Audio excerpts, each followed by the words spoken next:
Hello everyone, this is Cookie Lou in Arizona. Welcome to Cooking with Cookie. I'm going to share a few recipes with you.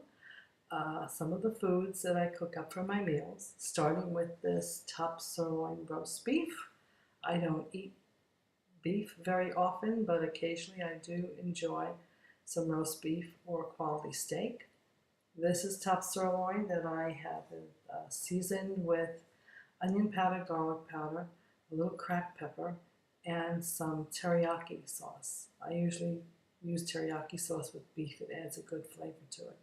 I sauteed this in a pan, did not cook it in the oven, used a frying pan, and I cooked it until it was medium rare, let it cool off, and then I sliced it up.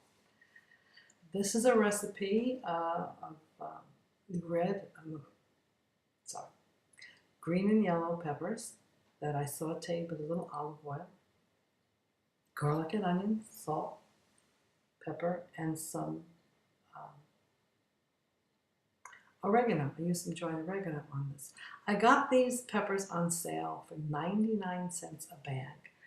I guess they were, some of them were cracked, had a little crack, but they were all good peppers. Take advantage of sales on vegetables if you find them, people. You could really get some good deals. I mean, these peppers were fine, and I paid $2 for about 9 peppers. This is a recipe that I had made for a Sunday brunch. I had some friends over the house. It's French toast. I do enjoy French toast if it's made with a quality bread. I don't eat bread very often, and I don't eat French toast very often. But this was a special Sunday treat. I decided to use challah bread for this recipe. For those of you who don't know, challah bread is known as a Jewish egg bread. It has a little bit of a sweet taste to it. It's an oval-shaped bread. You'll see it in your supermarket or your bakery, and it has a lot of bumps on it. They braid the bread before they cook it, so it comes out of the oven with these little knots on it. It's a soft bread, almost like a dinner roll. So anyway, it's a good tasting bread to use for French toast recipe. Slice the bread, not too thick, not too thin. I use an egg mixture of eggs, vanilla, milk, and nutmeg. And I whipped it up, took my challah slices, soaked them into the egg mixture until they were nice and soaked, but not over soaked where that they fall apart. So, you have to use your eye to test when the soaking process is enough. Then I sauteed them in a little bit of Smart Balance margarine on a grill pan. Flip them over until both sides were nice and golden brown. And I plated my portion with some sliced delicious apples. I did not use additional butter. I did not use any syrup. This French toast was moist, flavorful, very satisfying. It did not need any additives like syrups and butters. I know that if you try this recipe with the challah bread, you're going to really enjoy it.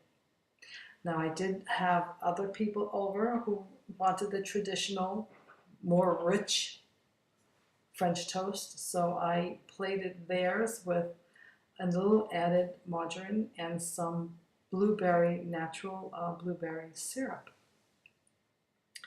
I did taste this. I've had the blueberry syrup before on things, and it is sweet. I believe that if you're going to use a syrup, make it natural. Don't get any artificial sugar-free syrups. They're just loaded with chemicals and crappy ingredients. Stick with natural products. Sugar is sugar. Just keep it natural, my friends. If you're going to get a syrup or if you're going to get any kind of a product, just make it natural.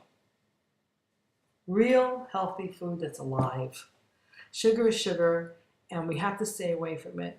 This is the blueberry syrup that I use. It says on the label no high fructose corn syrup, but it does have a lot of sugars in it. The first 2 ingredients is sugar and invert sugar. I don't know what invert sugar is, but yeah, you're going to get sugar if you're going to buy a syrup. This Maple Grove Farms of Vermont is a good syrup company. They tap their maple syrup right out of the tree. No hocus pocus, no crappy ingredients. This is a product that's made with all natural fruit, concentrated fruit juices. It does have the sugar, yeah.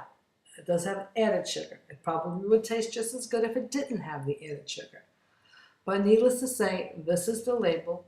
It says here for 1/4 of a cup, which of course I did not use. I used maybe 2 tablespoons when I plated up that French toast. It's 150 calories and it's 41 carbs and 40 sugars.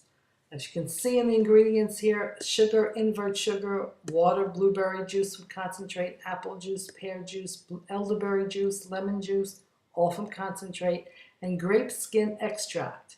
And then it has natural flavors and some citric acid, etc., etc. But basically it is a natural product, but it does have sugar in it. So keep it natural, keep it very, very limited in usage. Next recipe here is a typical, I think I've done recipes like this before. It's spinach and eggs. In Italian, we call it frittata. Frittata is a scrambled egg with any vegetable in it. Today's vegetables are going to be spinach and mushroom. I love my spinach and mushroom combinations. Again, natural cage-free eggs, organic eggs if possible, use that. Milk, grated cheese, just a little bit, maybe half a handful. Romano or Parmesan, this happens to be Romano this morning. Mix it up really well, scramble it good. In my porcelain pan, I have my diced mushrooms with onions. Now these mushrooms were pre-made and portioned and frozen in the freezer. Whenever I need my mushrooms, I take out a portion, throw it in the pan. They already have the oil in it, so I don't add any additional oils to the pan. I did put my raw baby spinach on top, got it all wilted, mixed up real good. A trick for scrambled eggs, whip them up really good. Get a lot of air into the mix when you're scrambling with the fork. The more bubbles, the more fluffy the egg is going to be. As you can see in this photo, I have lots of air bubbles in the egg. I put that mix into my pan.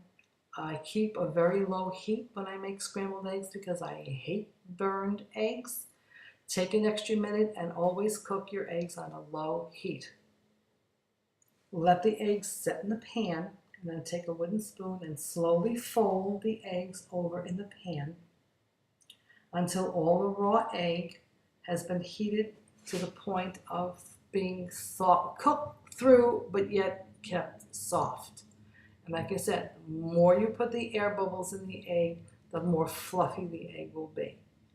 Very simple to make a good egg. And then just before it's done, shut the heat off and let the last minute or two cook with no heat.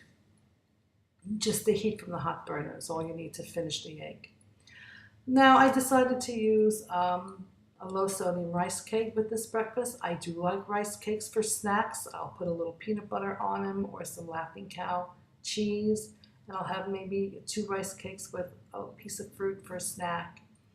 And I like my rice cakes. Plain, low sodium, no flavored. Don't get cinnamon flavored or any of that stuff. It's got added sugars to it and added chemicals to it. You don't need it. Get a plain rice cake, low sodium, and add your flavor with your topping. Just a hint. Today's topping was Laughing Cow cheese. I put a half a wedge on 1 rice cake. I would have used the whole wedge if I would have had 2 rice cakes, but 1 was enough for me for this breakfast. I took a heaping portion of my scrambled spinach and egg mix, probably half the pan actually, and this was a 2-egg recipe. And I piled it on the rice cake and I plated it up with a very ripe tomato. I have 2 slices here on the plate, and I sprinkled a little dried basil on top of the tomato and just a little sprinkle of salt to bring out the flavors of the tomato. That's what salt is supposed to do. Just bring out the flavors, enhance the flavors of the food you're sprinkling it on. A little bit of salt goes a long way. Please remember to keep your salt content as low as possible. Very good breakfast, very hearty. I enjoyed it. I did have a cup of coffee with this breakfast. I don't drink coffee often. When I do, I usually use non-decaffeinated instant. A product review on this creamer here, French vanilla coconut milk, not dairy, non-dairy creamer. I don't use creamers often. I think I bought this because it said coconut milk on the label, but truthfully, any non-dairy, non-sugary product is loaded with crappy ingredients, chemicals, additives, etc. Stay away from them if possible. This was extremely sweet. I will not use it or buy it anymore.